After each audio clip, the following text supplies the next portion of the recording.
आज दिन में आम छतिया कॉलेज रे निशा निराकरण निवारण गोटे वर्कशॉप आयोजन करूँ और नूतन भाव प्रणीत होता आईन यथा भारतीय न्याय संहिता भारतीय सुरक्षा संहिता और भारतीय साक्ष्य अधिनियम तीनोटी नियम विषय रे आमे पिला माननकु ओ पाखर जो लोक माने आसीथिले तांका माननकु सचेतन कराइलु पिला माननकर मध्य एक्टिव पार्टिसिपेशन थिला बहुत भल लागिला से माने भी जहाँ बुझिले मते लागिला मते बहुत सक्सेस लागुची कि हाँ पिला माने किछि बुझिले किछि परिवेशन कले किछि जानिले ओ ताकु निज जीवन रे भविष्य रे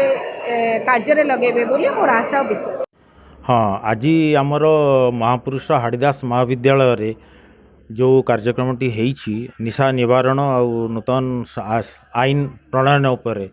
जाऊ बहुत सक्सेसफुल होईछि से आमर बैरी थाना आमर इंस्पेक्टर इंचार्ज मैडम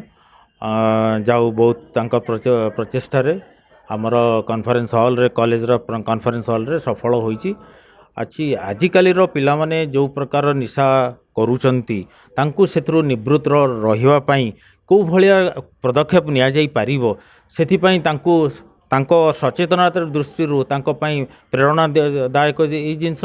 आउ जा हो एथिरे बहुत जिनस बहुत समागम हो पारिछि समस्त आसिकरी समस्त रिपोर्टर बंधु माने भी आसिकरी तांकर कार्यक्रम करिसंती एई सब कार्यक्रम रे हवा दरकार समस्त जानिबा दरकार विभिन्न प्रकार ड्रग्स को नेइकरी नूतन आईन को नेइकरी मध्य को प्रकार प्रणयन हेउची समस्ते जानिबा दरकार सचेतन रहिबा दरकार सेथिपई मु समस्त को धन्यवाद दउची जा हो आज प्रोग्राम टी बहुत सफल होईची आज हमर कॉलेज रे।